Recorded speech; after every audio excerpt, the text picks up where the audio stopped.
Hi everyone, I'm Laura Campson, Portfolio Manager of Future Identity at VC Innovations, and I'm joined today by Aarti Samani, the Senior Vice President of Product and Marketing at iProov. So welcome Aarti, how are you today? Very good, thank you Laura, lovely to be here and speaking with you today. Yeah, thank you so much for joining me for this video series where we're counting down to the Future Identity Festival, which is very exciting. And iProov will be joining us at the festival on November 15th and 16th. So Aarti, could I ask you to start by introducing yourself and also explaining a little about what it is that iProov do? Absolutely. So I am Aarti Samani. I lead product and marketing at iProov. iProov is basically a deep technology company, and we assure genuine human presence using cutting-edge face biometric technology. So what does it mean when I say genuine human presence? What it really means is that we verify that people really are who they claim to be, that they are real humans and they are present at the time of authentication.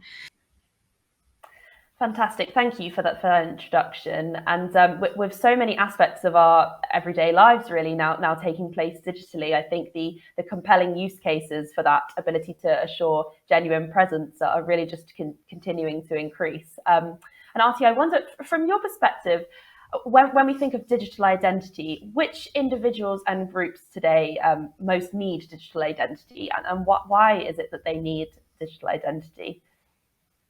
Yeah, that's a great question, Laura. Digital identity is not an option anymore. If we want to transact online and if we want to feel safe doing so, then we have to accept that secure verification will need to take place. The other side of the coin is that the service provider has a responsibility to keep us protected and secure, and we, the common people, want to trust our service providers, and we have an expectation that they are taking care of our security. For that to happen, we need to engage in creating and using a digital identity securely. So which groups? Everyone, every adult who wants to transact online has to have a digital identity of some form. Now, whether that is provided by their nation, by the government, or whether that is created on a case-by-case basis with the service provider they're engaging with, it is not an option anymore. It applies to everyone. And now iProov verify and authenticate users with face biometric technology. But as with every security measure that we put in place today, biometric technology is still unfortunately subject to attacks from bad actors and from constantly changing tactics really to adapt to security barriers that are put in place. So what are some of the biggest threats and attack vectors you've identified to biometrics, and how can vulnerability be minimized? Yeah, so attackers will still use the traditional methods, which is impersonation, just pretending to be someone else at a very basic level. And they will also use what in the industry is known as presentation attack. So basically, you take an artifact, a photo or something, present it to the camera, and hope that the system will just accept you into that service. So those are some of the basic attacks which have been around for a very, very long time. And we call these type of attackers opportunistic attackers. So they'll try a few things. If it works, great. If it doesn't, they move on. It's the end of the journey for them. But what we are actually seeing is the rise in digital attacks. And what I mean by that is using technology to create a human face. Maybe those humans exist, or maybe they do not. Maybe deep fakes are created, or maybe a still image, which all of our still images are online somewhere, whether it's on social media or on our professional networks, etc. They take that and use that to animate in some way to then pass it through the system. And these are actually very, very dangerous. So presentation attacks are not scalable, right? Like how many pictures can you take and put in front of the camera? But digitally, once you know how to do it, then it's very easy to create a lot of these copies at scale of different people across different service providers. And once you break the technology to inject these synthetically created media, whether it's a still image or a video or an animation, then it is possible to just do it at scale very quickly.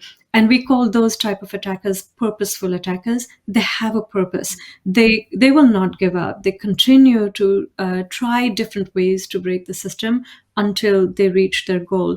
And actually, they don't do it just for a laugh. They have a whole business model behind it. So crime as a service is really on the rise at the moment. They monetize from breaking into the system. They monetize from publishing manuals on how to break security systems. So if the question of what kind of attacks are we seeing, we are seeing a rise in digital attacks.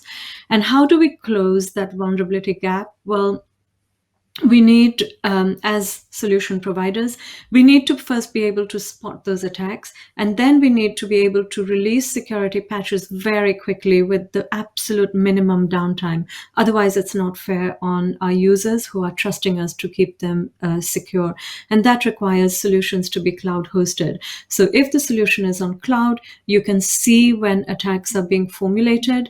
You can prepare defenses on almost real time and deploy those defenses. So you're minimizing the time it takes to create a new version of the software. Then you give that software to the service provider, who then gives it to the end user, who then upgrades it. That could take weeks, if not months. And during that whole time, the user is left unprotected. So closing the vulnerability gap requires cloud-hosted services, in our experience. It's very interesting and very, very scary, I think. I'm sure many of us have seen the kind of deepfakes being used for funny videos shared on social media and all that sort of thing. But the reality is actually quite scary, and in terms of the damage that can be caused, using those types of very purposeful technologies for attacks. But it sounds like with the right technology in place, a very high level of security and confidence in the genuine presence of a user can be achieved. Something that gets spoken about very frequently, though, is the need to strike a balance between that very high level of security and with usability, which sometimes, are seen to be a bit at odds with each other. And perhaps I could ask, Aarti, your thoughts on that, and what is it that really makes a solution usable? What are perhaps some of the trends you've identified in customers' adoption and in completion rates of digital verification solutions? Yeah, great question. So there is no debate. Solutions have to be usable. There should be no effort. It's what the industry calls effortless solution. Some people call it frictionless. We don't, because there needs to be just enough friction. At iProov, we call it a ceremony. It needs to take just long enough for the user to feel reassured that a secure authentication has taken place, but not so long that they are fed up and they abandon the process partway through, because that's not great for the users. It's not great for the business.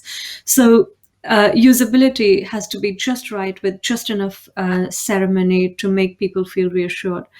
And it does not mean a compromise on security. So we often come across a mindset that it's good enough. Security is good enough. It will be just fine. That's irresponsible. To ensure that users, citizens are protected, there is no option but to deploy national-grade security. Users have to be safeguarded as they identify themselves, and importantly, their privacy also has to be respected and protected, which is often overlooked. But going back to usability, then, it's not just about easy and effortless access. It's easy and effortless access for the entire population. So attributes like age, gender, cognitive ability, background, these things really should not become a barrier to service access. That means we are talking now about digital inclusion. So digital inclusion requires our systems to be free of any kind of bias. Training data needs to be carefully selected, make sure that the data set is already diverse. If that doesn't happen, then unconscious bias seeps in at the root, and then it permeates through the entire system, which is not great.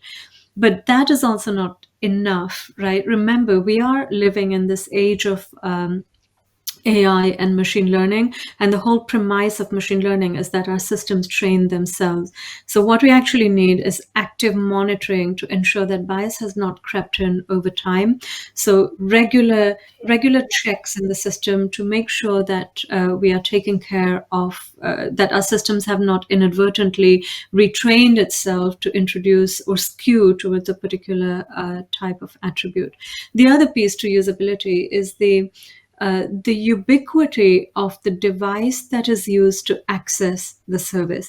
So it's not enough to say, go into a service center XYZ, there will be a kiosk there where you have to authenticate yourself.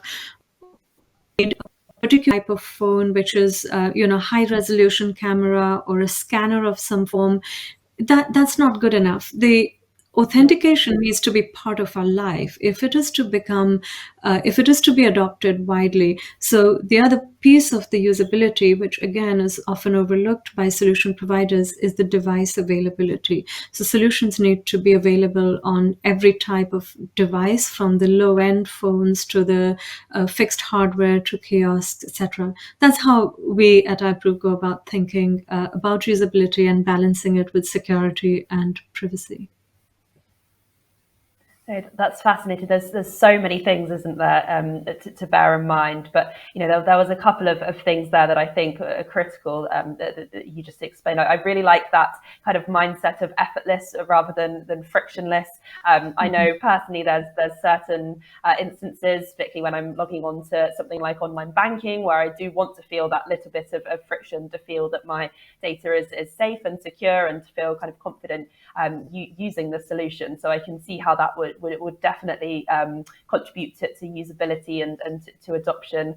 And then also, what you said about inclusion being a key part of usability. It's can't be just usable for the majority of people, but has to be for everyone, no matter their kind of ability or the device that they own, has to be usable by all. So I thought that was fascinating. Thank you.